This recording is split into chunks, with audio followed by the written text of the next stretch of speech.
نه. خب بس نسخش تو اسلاید قبلیه. چرا؟ الان عرض میکنم.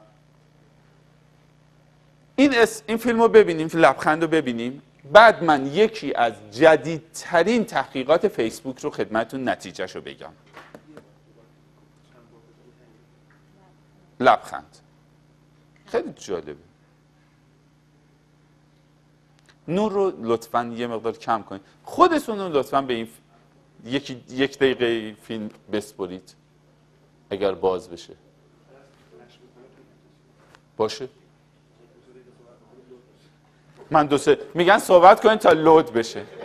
تا حالا این کارو نکرده بودم. به عنوان لود کننده از من استفاده نشده بوده.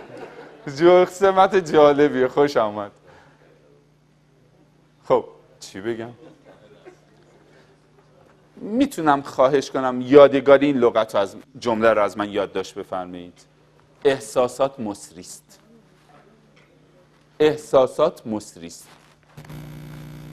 من میخوام از این قانون استفاده کنم، خواهش کنم همکارای شما در 90 ثانیه اول لبخند بزنه به قشر بزرگی که اختلالات روانی دارد.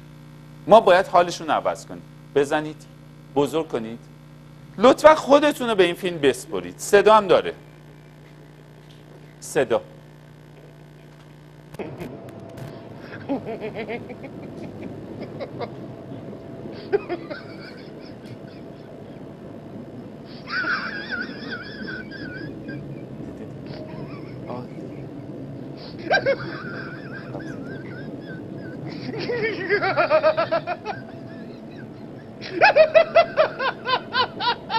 بخندید.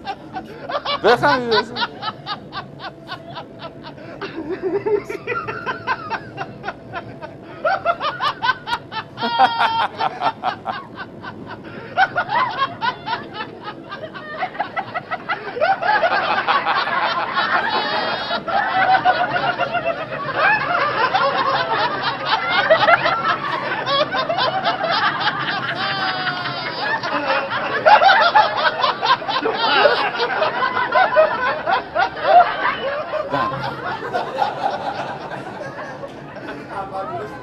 آره. الو؟ باور بفرمایید تو اخمودترین سازمان‌های دولتی که میرم حالشون رو با سرایت حال خوب عوض میکنن. به همکارانتون یاد بدید از اولین اصول میزبانی زبان بدن لبخنده. فیسبوک یک کاری کرد، یک هفته بعد آمد توضیح داد، خلاف بود. بعد که توضیح داد بخشیدنش.